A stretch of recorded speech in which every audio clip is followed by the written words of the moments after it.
welcome back to my channel, and today we are going to cover up 3 units in this video as mentioned. और अगर आपने मेरी previous video नहीं देखी है, make sure to watch it because उसमें मैंने already 3 units cover up करवा चुके हैं उसके important टॉपिक। इस वीडियो में भी आपको मैं 3 units के important topics बताऊंगी जो आपको पढ़ने हैं।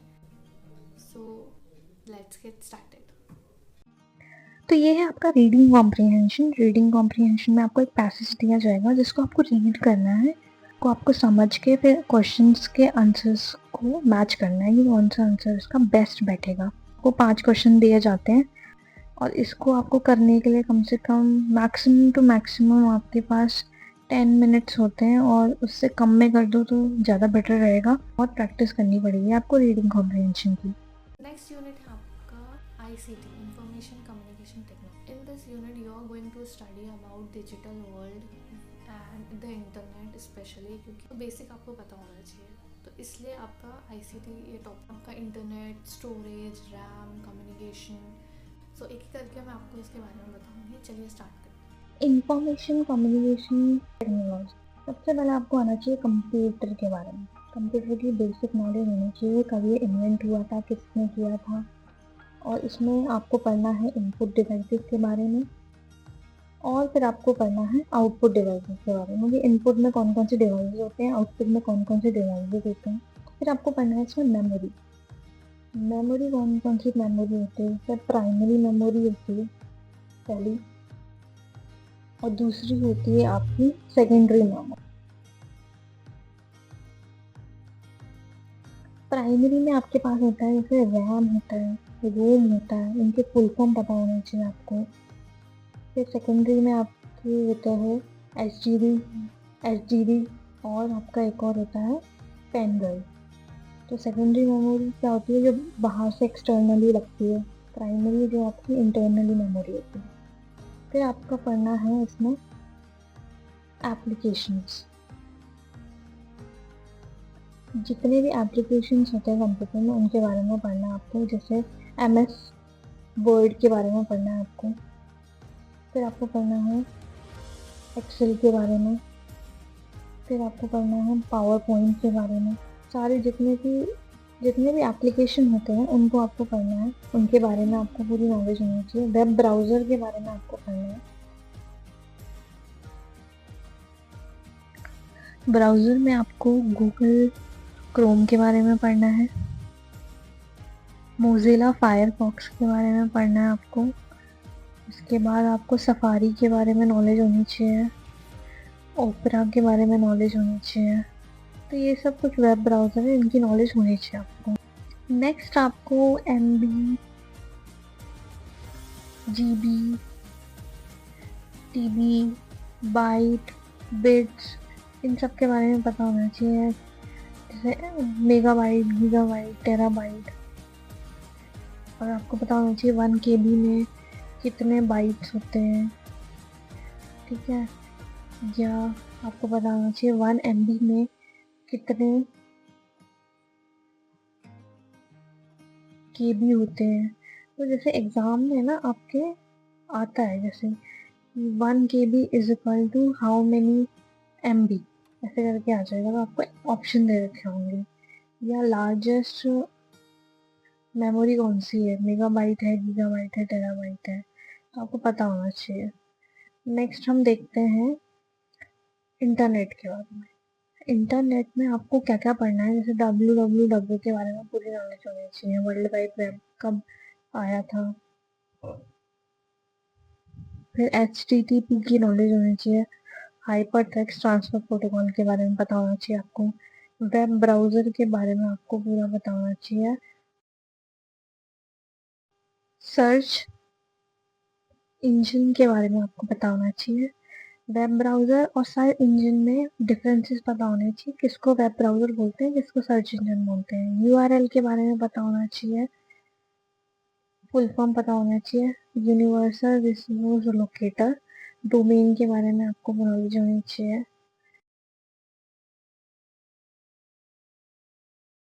IP एड्रेस के बारे में पता होना चाहिए। HTML के बारे में आपको नॉलेज होनी चाहिए। तो ये सब चीज़ें हैं इंटरनेट से रिलेटेड। अब है नेटवर्किंग। नेटवर्किंग में आपको क्या पढ़ना है, लैन के बारे में पता होना चाहिए, लोकल एरिया नेटवर्क, वैन के बारे में पता होना चाहिए, वाइड एरिया नेटवर्क, मैन के बारे में पता होना चाहिए, मेट्रोपॉलिटन एरिया नेटवर्क। और इसमें आपको क्या पढ़ना है, इंटरनेट के बारे में पढ़ना है आपको। और इसमें डिफरेंस पता होना चाहिए आपको इंटरनेट का, इंट्रानेट का डिफरेंस पता होना चाहिए, और आपको एक्स्ट्रा नेट का, एक्स्ट्रा नेट के बारे में डिफरेंस पता होना चाहिए। अब है कम्युनिकेशन।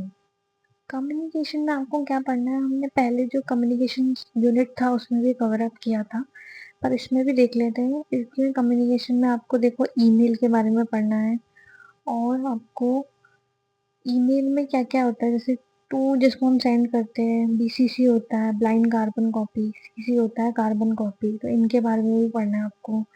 फिर है वीडियो कॉन्फ्रेंसिंग। वीडियो कॉन्फ्रेंसिंग के बारे में आपको पढ़ना है।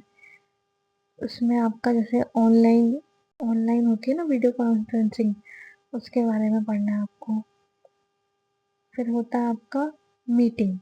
वीडियो कॉन्फ्रेंसिंग जूम कॉल होता है, उसमें मीटिंग होती है, तो उसके बारे में देखना है आपको। अब है नेक्स्ट सिंक्रोनम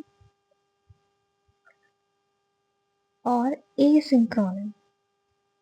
ये भी इम्पोर्टेंट है, इससे एक क्वेश्चन तो बन ही जाता है आपका एग्जाम में। सिंक्रोन का मतलब होता है रियल टाइम में कम्युनिकेट करना किसी से, जैसे हम चैट के थ्रू कम्युनिकेट करते हैं, या हम वीडियो कॉल के थ्रू कम्युनिकेट करते हैं, तो ये क्या होता है आपका रियल टाइम पे होता है। वहीं एक सिंक्रोनम क्या होता है, जैसे हम ईमेल के थ्रू करते हैं जिसका रिस्पॉन्स हमें बाद में मिलता है, या हम ब्लॉगिंग करते हैं तो उसका कम्युनिकेशन हम बाद में कर सकते हैं। तो ये है कम्युनिकेशन में। अब आगे बढ़ते हैं, अब है हमारा आईसीटी। आईसीटी इन एजुकेशन, मतलब जो आईसीटी है, जो आपका कंप्यूटर है वो एजुकेशन में क्या हेल्प करता है, तो ई लर्निंग में हेल्प करता है वो आपका, जिससे को हम बोलते हैं ऑनलाइन लर्निंग। फिर मूक के बारे में आपको पढ़ना है, पूरी नॉलेज होनी चाहिए, आप कब आया था, कब इस्टेब्लिश हुआ था, किसके थ्रू हुआ था, ठीक है। फिर आपको एलएमएस की पूरी नॉलेज होनी चाहिए, जिसको हम बोलते हैं लर्निंग मैनेजमेंट सिस्टम, तो ये उसका फुल फॉर्म है। नेक्स्ट आपको पता होना चाहिए पूरा स्मार्ट क्लासेस के बारे में पता होना चाहिए आपको। जो स्मार्ट क्लासेस है उसकी नॉलेज होनी चाहिए आपको। अब देखते हैं हम डिजिटल इनिशिएटिव्स। डिजिटल इनिशिएटिव्स के बारे में पढ़ेंगे। उसमें हमें स्वयं के बारे में पढ़ना है। स्वयं प्रभा कब आया था, ईयर ऑफ स्टैब्लिशमेंट कब था, फिर किसने, बाय हुम, तो ये आपको पढ़ना है। नेक्स्ट आपको पढ़ना है NPTEL। इसके बाद आपको पढ़ना है इसका ई गवर्नेंस के बारे में।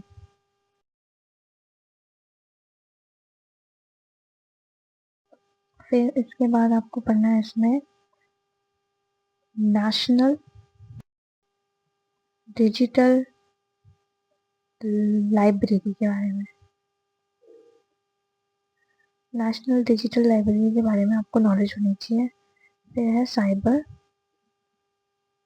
सिक्योरिटी, इसके बारे में पढ़ना है आपको। इसमें आपको क्या क्या पढ़ना है, जैसे फिशिंग के बारे में आपको नॉलेज होनी चाहिए, लोग आपकी इंफॉर्मेशन निकाल लेते हैं तो उसको फिशिंग बोलते हैं। फिर वायरस के बारे में होना चाहिए आपको पता। फिर मालवेयर के बारे में आपको नॉलेज होनी चाहिए। मालवेयर में आपको दो टाइप के होते हैं, जो टाइप्स होते हैं, जैसे वॉर्म हो गया, टॉर्जन हो गया, तो इनके बारे में पता होना चाहिए। का मैथमेटिकल रीजनिंग एंड एप्टीट्यूड, इसमें आपको बेसिक मैथ्स की नॉलेज होनी चाहिए। देखिए बहुत सारे लोगों को डिफ़िकल्टी होती है मैथ सॉल्व करने के लिए, क्योंकि उनका बेसिक स्ट्रॉन्ग नहीं हो, उनको लगता है कि वो लोग मैथ बैकग्राउंड से नहीं है, so they won't be able to do it.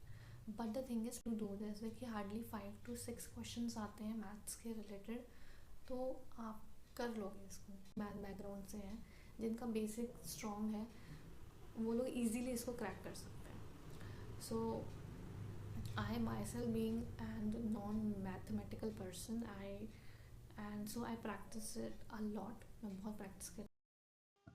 अब आते हैं मैथमेटिकल रीजनिंग एंड एप्टीट्यूड में।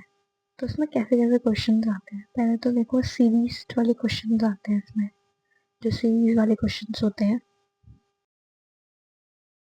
जैसे नंबर सीरीज हो गया। फिर आते हैं इसमें आपके अल्फाबेटिकल सीरीज वाले क्वेश्चंस। फिर इसमें आते हैं आपके मिसिंग मिसिंग टर्म्स को आपको फाइंड करना होता है वाले क्वेश्चंस आते हैं, मिसिंग टर्म्स। तो जैसे आपको नंबर सीरीज में ऐसे नंबर्स दे दिए जाएंगे, आपको आगे का नंबर फाइंड करना है, तो ये होता है नंबर सीरीज में। वहीं अल्फाबेट में आपको क्या देता है, जैसे अल्फाबेट्स दे दिए जाएंगे कुछ, जैसे ए दे दिया, सी दे दिया, एफ दे दिया, जे दे दिया, अब आपको नेक्स्ट फाइंड करना है, तो उसको बोलता है अल्फाबेट सीरीज। फिर मिसिंग टर्म्स में आपको जैसे 7 दे दिया, 14 दे दिया, बीच में मिस कर देंगे, या 56 दे दिया, तो इन सीरीज को आपको पता होना चाहिए कि कैसे सॉल्व करते हैं। ये बहुत इंपॉर्टेंट है, एक आध तो बन ही जाता है इसमें क्वेश्चन। टाइम, स्पीड और डिस्टेंस का आपका क्वेश्चन आता है। एक क्वेश्चन ये मान के चलिए, ये तो पक्का बनता है, टाइम, स्पीड और डिस्टेंस का क्वेश्चन। इसमें बोर्ड का एक क्वेश्चन कर लीजिएगा, जो अप स्ट्रीम होता है और डाउन स्ट्रीम होता है, वो वाला क्वेश्चन भी बनता है। अब नेक्स्ट इसमें आता है SI, सिंपल इंटरेस्ट और कंपाउंड इंटरेस्ट के क्वेश्चंस बनते हैं इसमें, तो ये वाला जरूर करना है आपको। पूरी नॉलेज होनी चाहिए आपको कि सिंपल इंटरेस्ट कैसे निकालते हैं, कंपाउंड इंटरेस्ट कैसे निकालते हैं, फॉर्मूला पता होना चाहिए आपको। प्रैक्टिस करनी है आपको सबसे ज़्यादा इनकी, मैथमेटिकल क्वेश्चंस की। नेक्स्ट आपको पढ़ना है प्रॉफिट एंड लॉस के क्वेश्चंस। प्रॉफिट एंड लॉस के क्वेश्चंस भी बहुत बनते हैं, तो आपको उनकी प्रैक्टिस करनी है।